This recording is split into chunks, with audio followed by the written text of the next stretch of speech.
Welcome, my friends. Tonight, let us walk into a warm street with soft lights. The air smells like baked bread. You hear a small bell on a door. Somewhere, a fire is glowing, and something simple is turning into something special. Close your eyes and imagine a small kitchen with flour on the table. Close your eyes and imagine hands pressing dough, slow and calm. Imagine the sound of a crust when it meets hot stone. Imagine the first warm bite, and the way it feels like home. Have you ever eaten a slice and felt suddenly safe? Did you ever wonder why pizza feels so friendly? How did a flat bread become a world comfort food? Why do we share it on rainy nights or busy days? What if pizza is not only food, but also a small dream we can hold? And why does this simple round thing make so many people smile? Today we will walk back in time in simple English. We will learn through a real story.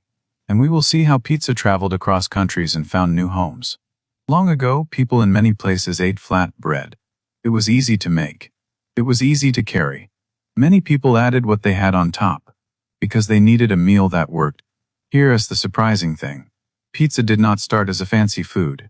It started as a practical food. Because when life is hard, people still need warm food. So they used simple dough, and they made it again and again. But there was a problem. A flatbread is just bread, right? Why would it become something people love so much? This is where our story begins to turn. In one famous part of Italy, many workers lived close together. The streets were full of noise and life. People worked long hours. They wanted food that was cheap, quick, and filling. So bakers made flatbreads and sold them hot. Some accounts describe people eating it while walking. It was street food and it felt like home. Then something changed. Tomatoes became more common in cooking. At first, some people did not trust them. Some people said, "This is strange." But over time, many cooks learned how good tomatoes could taste when they were cooked. The sauce was bright and bold. It brought a new kind of comfort. Say it with me, warm bread and sauce. One more time. Warm bread and sauce, now we have the dream. The dream was not big at first, it was just this. Make a warm meal that many people can enjoy. Make something that feels like home, even when life is moving fast. But the doubt came quickly. Some people laughed at street food. Some people said it was too rough. And when a food is for workers, it is often judged. Have you ever seen that happen? Have you ever heard someone call a simple thing not good enough? Still, the bakers kept building. They stretched the dough. They watched the heat. They learned by doing. The oven was their steady partner. And each day, they tried again. Here's the surprising thing. The work looked small, but it was careful. They had to balance soft and crisp. If the heat was too strong, the crust burned. If it was too weak, the bread stayed pale. So they learned, little by little. This is how skill grows. Then came a quiet build like a movie montage. Flour floats in the air. Dough becomes a circle. Sauce becomes a red spiral. The oven door closes. The smell rises, but then something changed again. People started to add cheese on top. Cheese is a food made from milk. That means it can melt when it gets hot. When it melted over the sauce, it made a soft blanket. It made the slice richer. And the pizza felt even more like home. Try this phrase, it melts in the heat. Repeat after me, it melts in the heat. Now we reach the first payoff. The payoff was a reaction. People took a bite and their eyes softened. Some came back the next day. Some brought a friend. And little by little, pizza became a shared habit. Why do humans love shared habits? Could it be because food is also a message? A slice can say, "I'm here with you." It can say, "Let's rest." But there was a problem. Pizza was local at first. It belonged to certain streets and certain ovens. So how could it travel? How could it cross borders and still feel true? And that's when the next part of the journey begins. People move for work. People leave their home to find a new home. They carry recipes in their heads. They carry tastes in their memories. And they carry a small dream. To make something familiar in a new place. Here's the surprising thing. When people travel, they do not pack only clothes. They also pack feelings. They pack the taste of home. Some people crossed seas. Some people rode trains. Some people walked into new cities where the language felt hard. So they looked for something warm and familiar. But then something changed. In a new place, the oven might be different. The flour might taste different. The cheese might be a new kind. So the pizza had to change a little, like a dream learning a new room. Is change always bad? Or can change help a dream stay alive? And when you try food from another country, are you also tasting someone's journey? Say it with me. Pizza feels like home. One more time. Pizza feels like home. And now, let us follow that dream onto a bigger road. In new neighborhoods, the first pizza was often small and quiet. It was made for friends and family. It was made after a long day, when people missed home. The smell of sauce in a strange street could feel like a soft blanket. But there was a problem. Not everyone understood it. Some people looked at it and said, "So it is bread with stuff on top." Some people laughed. Some people were unsure about the tomato taste. Have you ever tried a new food and felt a little nervous? Did you wonder, will I like this? Did you think, is this for me? And that's when the sellers learned something important. They did not only sell food, they offered comfort. They offered a simple dream. You can feel at home, even far from home. Here's the surprising thing. Pizza is easy to share. You can cut it, you can hold it. You can talk while you eat. So it found a place at tables where people wanted to connect. Workers shared it after work. Students shared it after class. Families shared it on weekends, when everyone was tired. Then something changed. Pizza moved from small kitchens to small shops.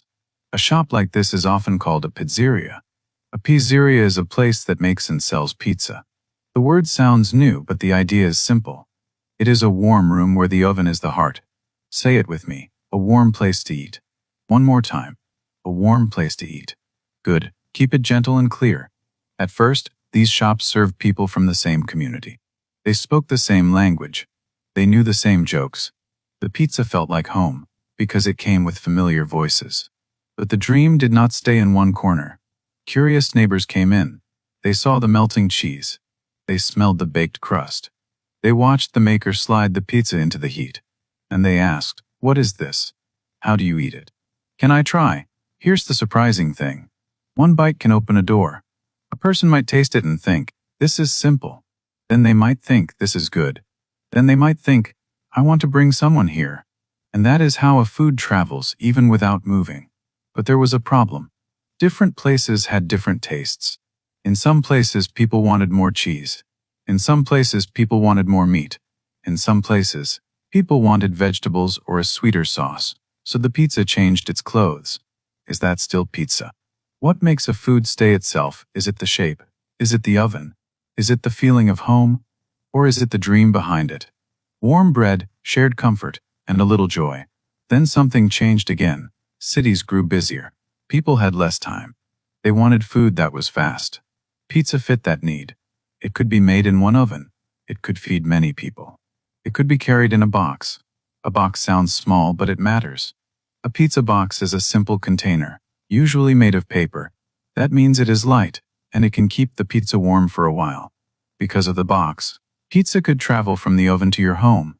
And suddenly, the home came to the food, and the food came to the home. Repeat after me. Bring it to my home. One more time. Bring it to my home. Can you hear the easy rhythm? Here's the surprising thing. Delivery changed the story. Delivery means the food comes to you instead of you going to it. In simple words, it saves time. People could stay with their family. They could stay with friends.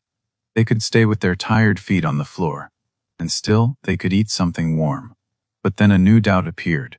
Some people said fast food is not healthy. Some people said it is too oily. Some people said it is not real cooking. Have you ever heard that kind of talk? Have you ever felt judged for liking something simple? And that's when pizza showed a quiet strength. It can change. It can become lighter. It can become thicker. It can be small or large. It can carry many different toppings.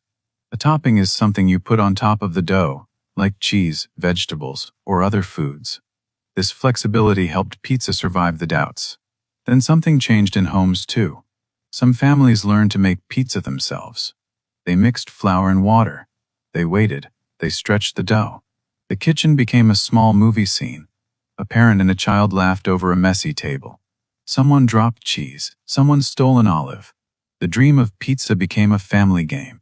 Try this phrase, we make it together. Say it with me. We make it together. It is a strong little sentence, and it holds kindness. Here's the surprising thing. When you make a food, you also learn patience. The dough needs time. The oven needs heat. Your hands need practice. and the result is not only taste. It is memory. It is home. But there was a problem for busy people. Not everyone had time to make dough.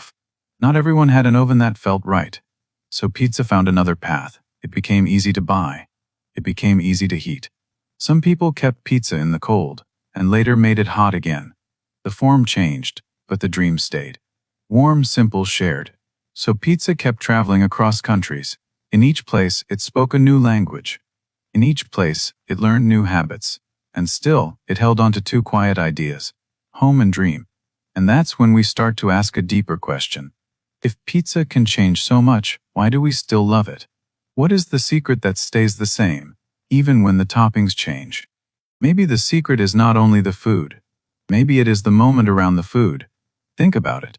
A pizza often arrives when people are together. Or it arrives when someone is alone and needs comfort. Have you ever ordered pizza on a quiet night and felt less lonely? Have you ever shared the last slice and felt close to someone? Here's the surprising thing.